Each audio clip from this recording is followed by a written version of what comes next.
I'm a 22-year-old girl from Bulgaria, studying art in another town. I was back home to my parents' house for Christmas vacation, so this happened a little after New Year's. My parents' house is in a little village near a big town, where I grew up. We moved in the village and we now live in a 2-story house. I was sitting one night in my room, drawing in my sketchbook and listening to some amazing horror stories on YouTube, as I usually do.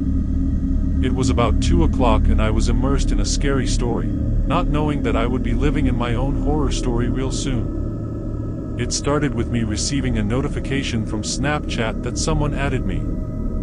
I was kinda confused, but still opened it and saw that someone with the username Lappy789 added me as a friend. Now, I would like to explain why was this weird to me. I don't use Snapchat anymore.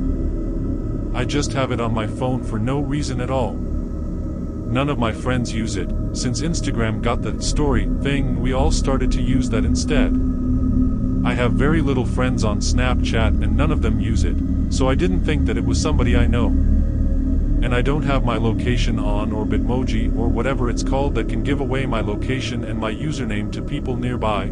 I don't know if that's what it does. Like I said, I haven't been using Snapchat in a while. Oh, I also didn't have my username written anywhere on my social media. Moving on. Out of curiosity, I added Lappy789 and opened their profile to see if they had a picture or something that could tell me who this was. There was nothing, only their Snapchat score, which was about 7. I set my phone on my desk and started to rewind the video to listen to the parts that I missed while I was distracted with the phone. As I was getting ready to go back to sketching, when I got a notification that Lappy789 sent me a snap. I opened it and it was a picture of grass, taken with flashlight. I looked at it confused and then went to chatbox to type, "What is this? Who are you?" Lappy789 received it, then it said that they read it, but they didn't respond. At this point I started to ask all of my friends if it was one of them or if they had given my username to someone, but no one confessed. Next snap came and it was a picture of what looked like a red tile. I was growing very impatient and, once again, I texted the person, asking who he is and if we know each other. They saw my message and didn't respond. Next snap came and I was prepared to start screenshotting to show my boyfriend. It was a picture of what it looked like a little knob, but I couldn't see what it was exactly. I failed to screenshot it, so I had to replay the snap. When I screenshotted it, I went to look at the picture and realized that this was a little closing mechanism on our backyard gazebo. Here are the two pictures. The first one is the screenshot and the second I took the next day in daylight for you to see better. Screenshot pic and my pic. At this point I'm slowly realizing that this person is sending me Snapchats from my backyard. And, by the way, it's not so easy for someone to come to our backyard, as we have a very tall fence and you have to take your time and scout the place around to find a possible way to climb the fence. And it was dark, so it would be difficult. That to me meant that whoever this was, they have been looking around during the day to find a way to get in. I stood up from my desk and ran to turn off all the lights. When it was dark, I tried to peek through my window shades to the backyard, but it was a very cloudy and dark night, so I didn't see anything. Next snap came and, like last time, I was ready to screenshot. When I opened the snap, I nearly screamed. It was a picture of the tip of a ceramic abstract sculpture that we have in our backyard. Sculpture. I ran out of my room, not knowing what to do. For some strange reason, I didn't want to wake up my dad and tell me what was going on. My mom was sleeping downstairs on the couch and I was upstairs, trying to figure out how to open the super loud and screechy door to our terrace, without waking up my parents and letting that freak know what I was doing. I battled with the door for about 30 seconds, but I managed to open it quietly and carefully stepped outside to look at the backyard. Didn't see anything. I looked and I looked, trying to stay as low as I can, so that the snapper wouldn't see me, but I couldn't see anything. I went inside, once again trying my best to be as quiet as possible, when I received another Snapchat from Lappy789. It was a picture of my mom, sleeping on the couch, taken from outside through a crack in the blinds. This freak took a fucking photo of my mom. As shocked and terrified I was, I still managed to screenshot it. Mom. At this point I lost it. I started screaming for my dad. He came out of the bedroom and tried to calm me down as I was trying to explain to him that there was somebody in our backyard.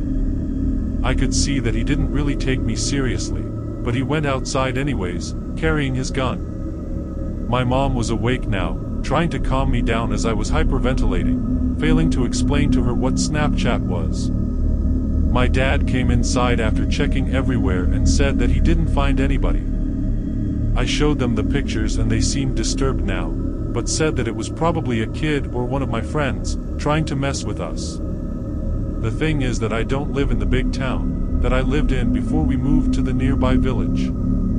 All of my friends live either in my hometown or other towns in the country, and I don't know anyone in the village that I live in now.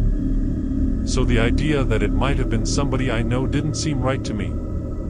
I went in my room when I calmed down and checked my phone, remembering that I didn't look if I had any new snaps after I shower my parents the pictures.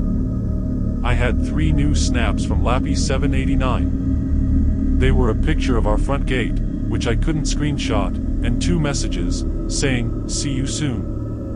Bye." Messages. I immediately blocked the account.